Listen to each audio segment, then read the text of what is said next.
Left 4 Dead 2 tutorial in 2 minutes, 57 seconds.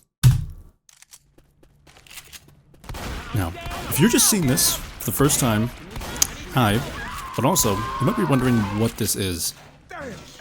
But, I won't be talking too much, I won't be pausing to talk about anything just yet. For the people who are just here to see the run, it's completely fine. It's about 80% of people who see my videos. So if you're just here to see the run, here you go. But I will, after this run, I will be talking more like in depth about the run. Cause I think this will only be my only video about this. So hi, I like the speedrun custom campaigns. Actually, this is not a custom campaign. So if you wonder what this map is, this is actually part of the official Left 4 Dead 2 map roster. But it's not in any of the menus. So before this, I was doing speedruns for fun of a classic Left 4 Dead 2 custom-made campaign, fan-made campaign called Left 4 Mario. And my time right now, my world record, I have world record 3 times, is 903. I'm playing this map tutorial as a sort of break from it. Because I've been doing pretty good runs and I'm trying to get a sub 9 run. If you don't know what sub 9 means, that's below or under 9 minutes. And I'm very close. 9:03. 4 seconds away. But anyways, I'm following the rules of speedrun.com. Even though these are just for fun, I do want to abide by those rules to ensure that they are replicable and I am playing like as fairly as I can, still using like commands and stuff. But on that website, I wanted the shortest campaign. And on there was a 2:53 by a player named Axes. Now I thought this would be super simple and easy. This would be an easy record to get. And it technically is, because I actually was 1 second ahead of Axes' run. Until I think the first or second wave or whatever. But hold on. I'll get into the run a little bit. Just a few more seconds. And PB 257. This would be considered second place. Because if you look on the website, Axe's run was like, what, 3-4 months ago? And second place is like 318 or something? And those were done in like almost 8 years ago or something. They were a long time ago. So this has not been run at all in that time. But despite that, there's as a super short map, as you might have saw, there's not a lot to optimize. And it's actually one of the reasons why I don't think I'll continue trying to lower it. Because I mean, if I'd put in a few days of grinding or whatever, I think I probably could tie or get a 252, but I don't really want to. Because this map is super RNG based. The max amount of gameplay is quite literally like 25 seconds. And then after that, you're just waiting. So the whole reason why there's floating error models and missing textures, well, it's because this is a different version of Left 4 Dead 2. So if you're just like a complete noob and you just download the game from the Steam page, you will get the latest version. This is the release day version.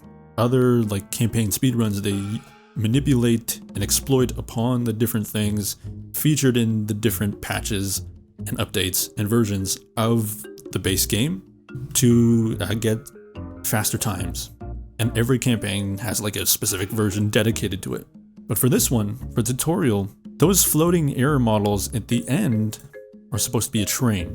And that was one thing I noticed in some of the other runs, is that there's a whole train there, and yet Axes just goes into this corner here. So this is when I actually figured out how to do the versions. Very simple. You just go to the speedrunning Discord, download the version, and you just activate it from the file. Super easy. But one of the things I do not like is that you can't change the HUD, obviously, because there's no workshop support, and you can't change the view model. And if you've seen my other Left 4 Mario speedruns, you know I like my view model to be it's a little different, slightly different, not too big of a difference, but I do like it that way. And I do like a very high FOV, but you can't change the FOV in this version. Very sad, very depressing. But again, back to the other reason why I don't really want to run this map is because it's very short.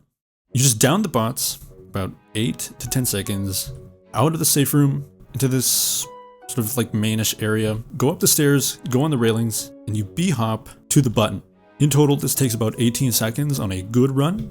Then you jump to the descending elevator, and you want to catch that elevator at a point where you can land on the railings and still jump immediately onto the next area.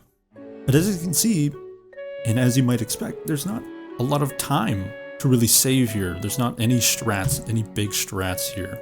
I jump on the railings twice. And then I also figured out that you could, if you're in the button area, you could hop on a zombie's head because they sometimes climb on that orange area there, and you could use them to boost up onto the platform without activating the button, thus activating the horde and save time without having to deal with any commons.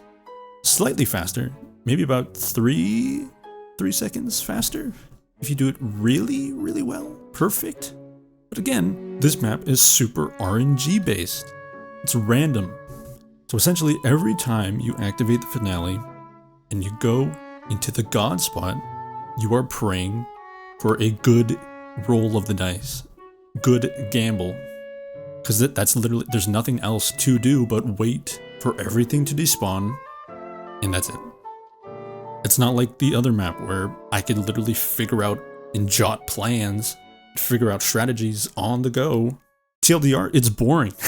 It's not an interesting map to run.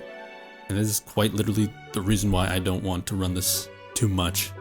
As you can see, I literally just huddle in the corner, and whenever like the horde spawns or a tank spawns, I just look away and attempt to so they're not in the rendering view. I don't know if that's how it works. That's what I'm doing.